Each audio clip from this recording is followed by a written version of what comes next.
नमस्कार, मैं यशपाल हंस करनाल से ज्योतिष की चर्चाओं के साथ आज मैं आपको उस विषय पर बात करूंगा कि कौन सा ग्रह कुंडली में खराब हो और उसके लक्षण क्या आते हैं। ये बहुत एक समझने वाली बात है। कौन सा ग्रह कुंडली में खराब है और उसके लक्षण क्या हैं। ज़्यादा देखने की ज़रूरत नहीं, आप व्यक्ति के लक्षण देखकर समझ सकते हैं कि इसका कौन सा ग्रह खराब होगा।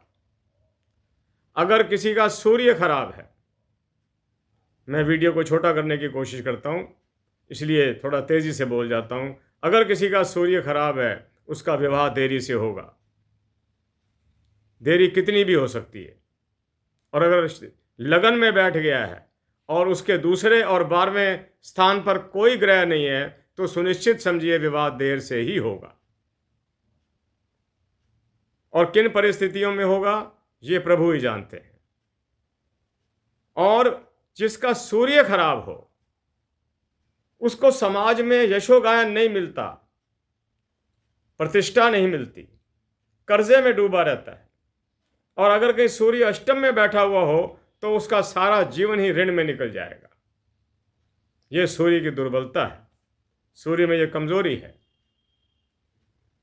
कि यह व्यक्ति की रेपुटेशन पे चोट लगाता है, शादी पे चोट लगाता है और व्यक्ति को कर्जे में रखता है। सबसे बड़ी बात, बड़ों के साथ अनबन रहती है। पिता के साथ, चचा, ताया, दादा, इनके साथ उसका विरोधाभास रहता है। ये सूर्य की कुंडली के अंदर दुर्बलता का लक्षण है।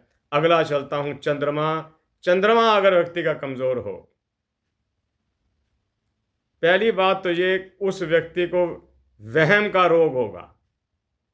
आप उससे कोई बात कर दीजिए, वो उसको उसके विपरीत समझेगा कि ये मेरे हित की बात नहीं कर रहे, मेरे अहित की बात कर रहे हैं। और उसको हर बात की टेंशन रहेगी, हर बात का तनाव रहेगा। वो ये महसूस करेगा कि मैं ये चीज़ यहाँ भूल गया हूँ, ये मेरा काम रह गया। यानी कि वहम का बीमारी चंद्रमा डालता है, क्योंकि ये मन का मालिक है। उसके मन में हर समय संशय बना रहेगा, हर चीज़ पर बना रहेगा। वो अपने मित्रों पर भी संशय करेगा, अपने परिवार के सदस्यों पर भी संशय करेगा। तीसरा ग्रह मंगल एक शक्तिशाली ग्रह है। ऐसे व्यक्ति लड़ाई झगड़े में बहुत विश्वास करते हैं, अपनी बात को बिना तर्क के मनवाने की कोशिश करना। ये मैंने आज चैप्टर तैयार किया था और इस पर मैंने पूर्ण चर्चा करी और आपके साथ भी कर रहा हूं चर्चा। मंगल झगड़ों का मालिक है। ये व्यक्ति को बांध के रखता है झगड़ों के अंदर, क्रोधी रखता है, आक्रोशी रखता है। उसके चेहरे पर भी आपको हमेशा गुस्सा और क्रोध नजर आएगा। बुध अगर दुर्बल हो, वाणी कमजोर होगी, हो सकता है थथलाट भी हो। अगर बुध शनि के घर में, दूसरे घर के अंदर, दूसरा घर शनि का हो, बुध बैठ जाए, थथलाट की संभावना है, पक्का नहीं कह सकता। और उसकी मेमोरी बड़ी वीक होगी। अगर ऐसा जातक बच्चा छोटा, उसकी विद्या में मन नहीं लगेगा, पढ़ेगा नहीं, बड़ी मुश्किल से पढ़ाई करानी पड़ती है। बृहस्पति जिसका डिस्टर्ब हो, वो व्यक्ति अच्छे कामों के अंदर रुचि नहीं लेता। उसको दूसरों को दुख देकर सुख मिलता है। ये महाराज पराशर के वाक्य हैं कि वो दूसरों को आनंदित करके खुश नहीं होता, वो दूसरों को क्लेशित करके खुश होता है। अगला शुक्र चलता हूं। शुक्र हमारे को अगर ठीक ना हो, चारित्रिक दृष्टि से गिरा देगा। चारित्रिक दृष्टि, आप मेरी सारी बात समझ गए होंगे, हमारे को चारित्रिक दृष्टि से गिरा देगा और हमारे पास जो जमा पूंजी होगी उसको भी नष्ट करवा देगा। अगला ग्रह शनि के बारे में आप सब कुछ जानते हैं। जिसका शनि बिगड़ गया, समझो सारी कुंडली बिगड़ गई है। एक स्थान पर मैंने पढ़ा था कि लगन में बैठा हुआ अकेला शनि कुंडली को कमजोर करता है। इस पर मैं पूर्ण रिसर्च कर रहा हूं। अभी इसके बारे में मैं पूर्ण सटीक शब्द नहीं कहता, थोड़ा सा और स्टडी कर लूं, फिर बताऊंगा कि क्या कुंडली में बैठा हुआ शनि लगन के अंदर कुंडली को कमजोर करता है कि नहीं। 12वें घर में शनि बैठ जाए, आंखें अवश्य खराब हो जाती है।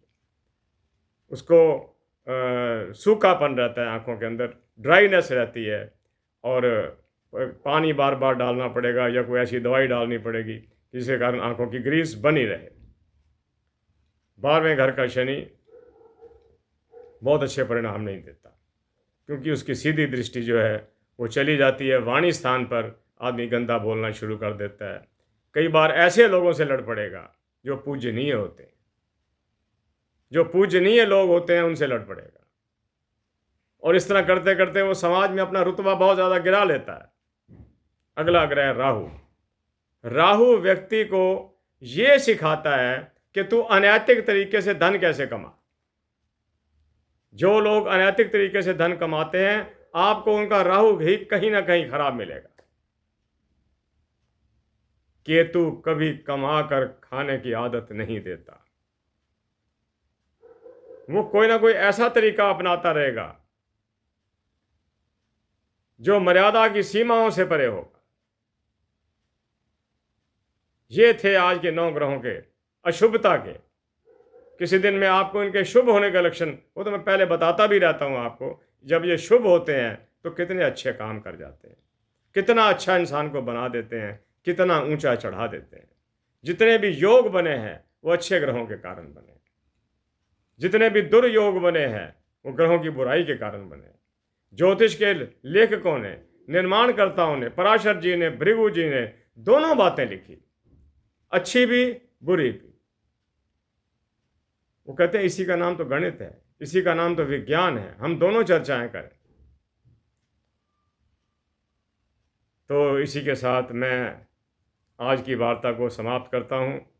कल मैं आपसे फिर मिलता हूँ कुछ योगों के साथ, जो योग व्यक्ति का निर्माण करते हैं, व्यक्ति को समाज के अंदर एक उन्नत इंसान के रूप के अंदर, एक प्रतिभाशाली, प्रतिष्ठाशाली व्यक्ति के रूप में खड़ा कर देते हैं।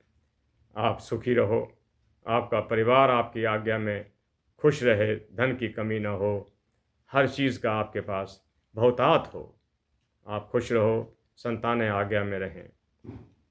माता सरस्वती मेरी इष्ट देवी आप पर कृपा करती रहे, आपको मेधा और प्रज्ञा बुद्धि दे। जिसके पास बुद्धि है उसके पास सब कुछ है, जिसके पास संकट के मार्ग निकल जाने की ताकत है वो बहुत ही भाग्यशाली है। इसी के साथ मैं यशपाल हंस आपसे आज्ञा लेता हूँ। जय जगत, जय भारत, नमस्कार।